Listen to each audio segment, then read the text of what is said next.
বৈষম্য বিরোধী ছাত্র আন্দোলনের এক দফা দাবিতে পতন হল বিশ্ব ইতিহাসের অন্যতম ঘৃণ্য স্বৈরশাসক শেখ হাসিনার। তার এমন পতনে দেশ জুড়ে উল্লাসে ফেটে পড়ে ছাত্র জনতা। গণমাধ্যমে খবর এসেছে শেখ হাসিনা ভারতের হিন্দন বিমানবন্দরে অবতরণ করেছেন, যা নয়াদিল্লির বাইরে একটি ভারতীয় বিমান বাহিনীর ঘাঁটিও বটে।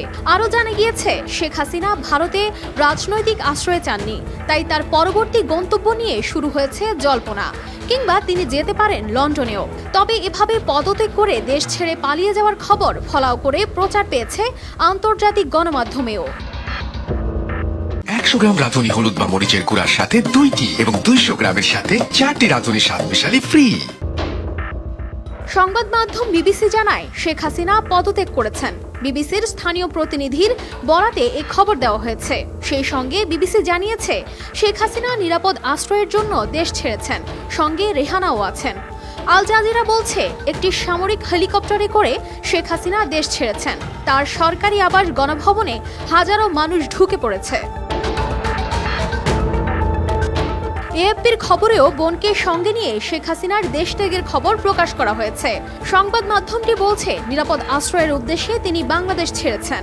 স্থানীয় সংবাদ মাধ্যমের বরাতে এএফপি বলেছে, হাজারো মানুষ গণভবনে ঢুকে পড়েছে।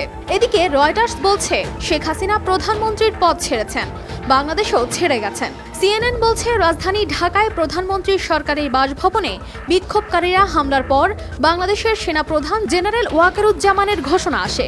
এ সময় হাসিনার বাড়ির কাছে যানবাহন থেকে আগুনের শিখা দেখা গেছে। পুলিশ আশপাশের দিকে আসা লোকজনের ভিড় সামলাতে পারেনি। জার্মান ভিত্তিক সংবাদ মাধ্যম ডয়েচে ভেলে বলছে, হাসিনা তার বোনের সাথে পালিয়ে গেছেন। এছাড়া বলা হয়, প্রাক্তন প্রধানমন্ত্রী বহু বছর ধরে ভারতে বসবাস করেছেন।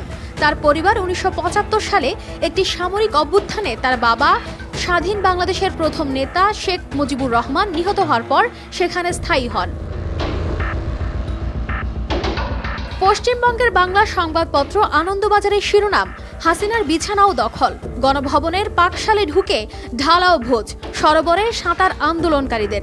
একটি ভিডিও প্রকাশ করে বলা হয়, এক তরুণ আন্দোলনকারী হাসিনার বিছানায় জুতো পরে শুয়ে এক পা অন্য পায়ের উপর তুলে চিৎকার করছেন, গণভবন আমার দখলে।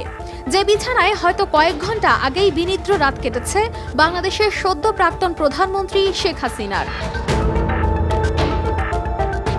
এছাড়া একটি সূত্রের উল্লেখ করে খবরে বলা হয়, তার আগে বাংলাদেশের সেনাবাহিনীর তরফে প্রধানমন্ত্রী হাসিনাকে সময় বেঁধে দেওয়া হয় ইস্তফা দেওয়ার জন্য। 45 মিনিট সময় তাকে দেওয়া হয়েছিল। তবে অন্য একাধিক সূত্রের দাবি, পুরো বিষয়টি হয়েছে সেনাবাহিনী এবং দিল্লির সঙ্গে আলোচনার সাপেক্ষে। তারপরেই শেখ হাসিনা রাষ্ট্রপতির কাছে পদত্যাগপত্র জমা দিয়েছেন। কানিজ ফাতেমা শিমু, RTV।